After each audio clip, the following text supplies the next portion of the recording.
প্রথম প্রশ্ন হচ্ছে ট্রেস করে বর্ণগুলি লেখো, ক্রম অনুসারে লেখো। ক্রম মানে প্রথম থেকে শেষ। 6 নম্বরের প্রশ্ন হচ্ছে একই সংখ্যার সাথে মিল কর। 7 নম্বর প্রশ্ন হচ্ছে ফাঁকা ঘরে ল বসাও। 8 নম্বরে সাজিয়ে লেখো। তো আমি কিছু উল্টোপাল্টা করে দিয়েছি, সেগুলো সাজিয়ে লিখতে হবে। ছোট্ট ছোট্ট বাচ্চাদের উজ্জ্বল ভবিষ্যতের কামনা করে আজকে আমি আমার ভিডিওটি স্টার্ট করছি। আজকে এই ভিডিওটি এলকেজি, ইউকেজি এবং ক্লাস 1 বা নার্সারি যাদের প্রথম ক্লাসে বাংলাটা শুরু হচ্ছে, সব স্কুল সমানভাবে শুরু হয় না। কোনো স্কুল নার্সারি থেকে শুরু করে, কোনো স্কুল এলকেজি, ইউকেজি বা কোনো স্কুল 1 থেকেও স্টার্ট করে। তাই সবার জন্য এই ভিডিওটি অ্যাপ্রোপ্রিয়েট। বাচ্চাদের যখন বাংলা শেখাবে তখন প্রথম থেকে থেকে এবং চন্দ্রবিন্দু পর্যন্ত বাচ্চারা প্রতিটা জিনিস মানে থেকে চন্দ্রবিন্দু পর্যন্ত লিখতে চায় না। বাচ্চাদের যদি এইভাবে ওয়ার্কশিটের মাধ্যমে তুলে ধরা হয় বা ওয়ার্কশিটের মাধ্যমে বাচ্চাদের প্র্যাকটিস করালে বাচ্চারা খুব সহজে এগুলো লেখে এবং বিভিন্ন রং বেরঙের কালার ব্যবহার করার জন্য বাচ্চাদের আগ্রহ বাড়ে। বাচ্চারা বাংলার প্রতি ভীতিটা কাটে। প্রথম বাচ্চাদের যখন অ আ শেখানো হয় বা বাচ্চারা খুব ভালোভাবে অ আটা লিখতে পারছে না তখন বাচ্চাদের এইভাবে ট্রেস করে শেখালে বাচ্চারা খুব সহজেই বর্ণগুলো লিখতে শেখে এবং চিনতে শেখে। প্রথম প্রশ্ন হচ্ছে ট্রেস করে বর্ণগুলি লেখো। আগে বর্ণগুলিকে ট্রেস করো। দেখো আমিও করছি। প্রথমেই একটা মাথায় দাঁড়িয়ে দিলাম, তারপর এই যে এটা কি হলো, অ করছি, দেখো অ। এবার আমরা লিখব আ। আটাকে এই বিন্দু বিন্দু দিয়ে ট্রেস করে নিলাম, আ। মাথায় নেক্সট আসি হর্ষই। শূন্য করলাম, অয়ের মতো টানলাম কিন্তু সোজা দিয়ে মাথায় দাঁড়িয়ে দিয়ে এই উড়ি হলো হর্ষই। এই শূন্য করে টেনে মাথায়। নেক্সট আসছি দীর্ঘই। শূন্য করলাম দিয়ে হর্ষইয়ের মতো অয়ের মতো টান, যেমন হর্ষই লিখি তেমন হর্ষই লিখলাম, থেকে একটু কার্ভ করে দিলাম, মাথায় দাঁড়িয়ে দিলাম দিয়ে উড়ি দীর্ঘই। একটা সোজা দাঁড়ি করে এই অয়ের মতো তুললাম, তুলে হর্ষ, এটা কি সোজা দাঁড়ি করে এই অয়ের মতো তুললাম দিয়ে উড়ি দিয়ে দিলাম, এটা হর্ষ। অ থেকে ও পর্যন্ত বর্ণগুলি কিভাবে চেনাবেন বা কিভাবে লেখাবেন, শেখানোটা সব থেকে বড় বা ডিফিকাল্ট কাজ গার্জেনদের ক্ষেত্রে। সেই নিয়ে আমার বিস্তারিত ভিডিও আছে, আমি ডেসক্রিপশান বক্সে দিয়ে দেবো, আপনারা চাইলে দেখে নিতে পারেন। এবার আসছি দীর্ঘ। হর্ষউর মতো লিখে আর একটা দাঁড়ি দিয়ে উড়ি, এটা হলো কি দীর্ঘ উ।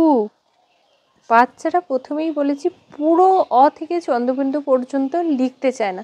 বাচ্চাদের যেই অংশটা ভুলে যায় বা সেই অংশটা বারবার রিভিশন করার জন্য এই ওয়ার্কশিটটা খুব ইম্পর্টেন্ট। যেমন শূন্যস্থান পূরণ করো, এইভাবে দিলে বাচ্চারা খুব ইজিলি করতে পারে।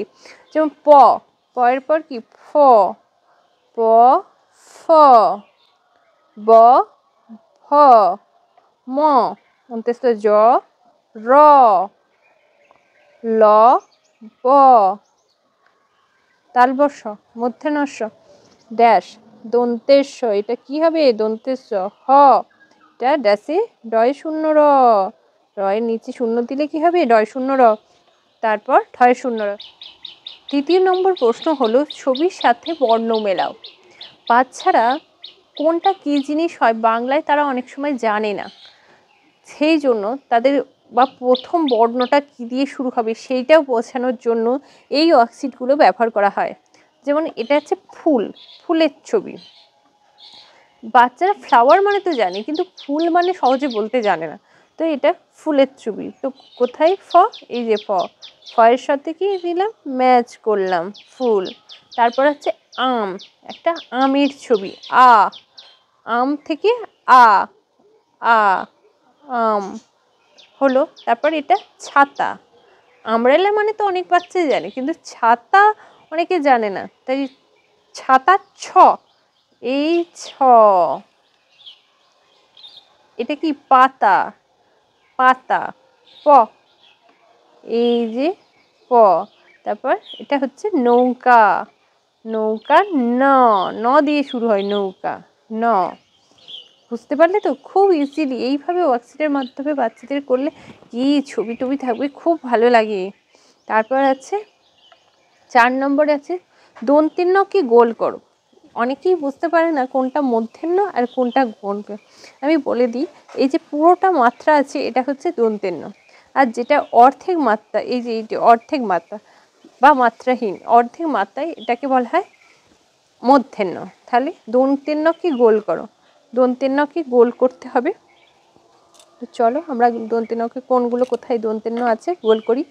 এই যে দন্তের ন এখানে, এই দন্তের ন, এটাও দন্তের ন, আর কোথায় আছে? এটা দন্তের ন, কিন্তু এটা কি মধ্যের ন। এইভাবে বাচ্চাদের যে অক্ষরটা বুঝতে পারছে না সেই অক্ষরটা দিয়ে গেম খেলার মতো করে তাকে বোঝাতে হবে। 5 নম্বর কোশ্চেন হলো ক্রম অনুসারে লেখো। ক্রম মানে প্রথম থেকে শেষ পর্যন্ত কোনটা শেষ হচ্ছে সেই অনুযায়ী বা পর পর, যেমন সাজিয়ে লেখার মতোই করে লিখতে হবে। এখানে কি আছে প্রথমে? ক, তাহলে আমি লিখব ক,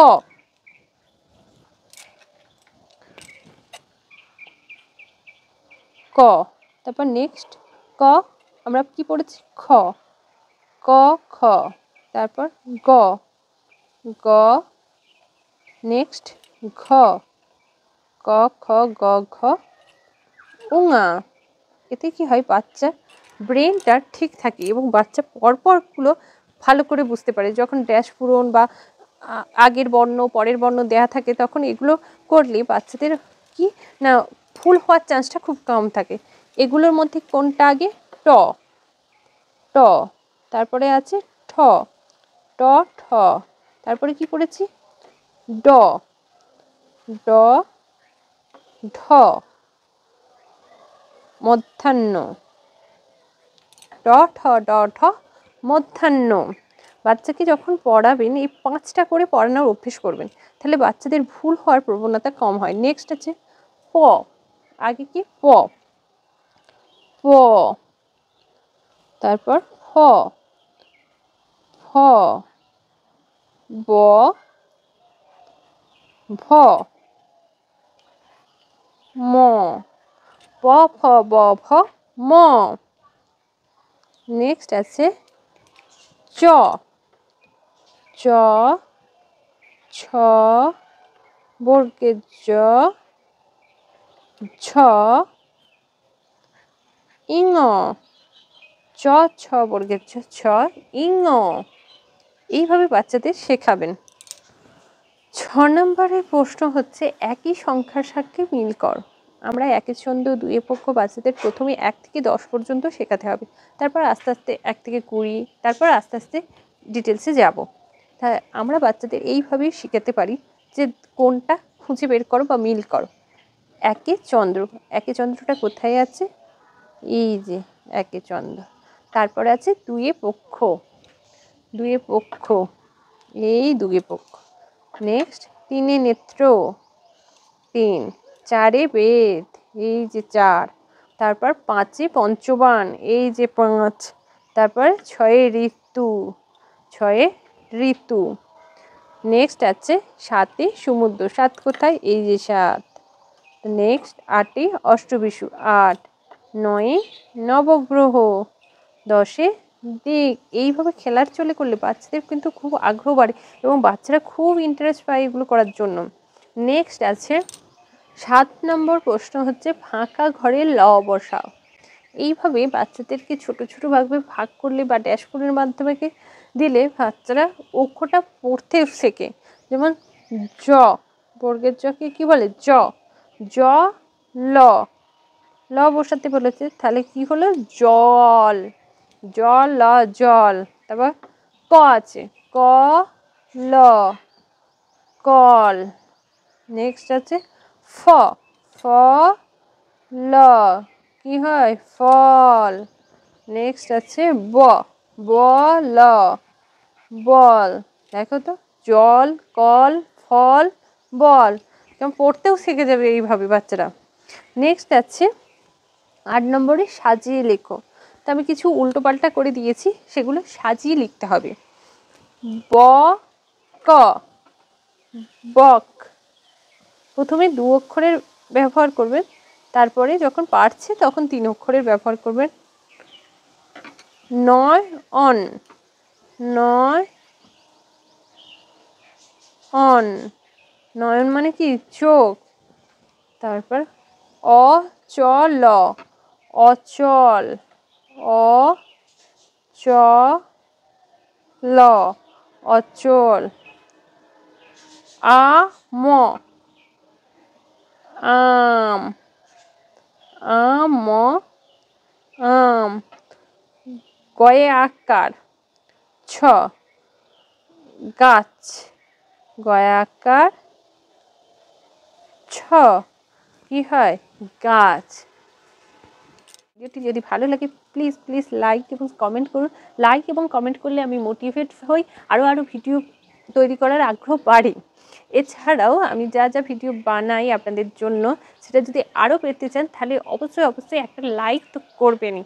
আর যারা আমার চ্যানেলে নতুন তারা অবশ্যই সাবস্ক্রাইব করুন, এবং যারা ফেসবুক পেজ থেকে দেখছেন অবশ্যই চ্যানেলটিকে ফলো করুন। সবাই ভালো থাকুন, সুস্থ থাকুন, দেখা হবে নেক্সট ভিডিওয়ে।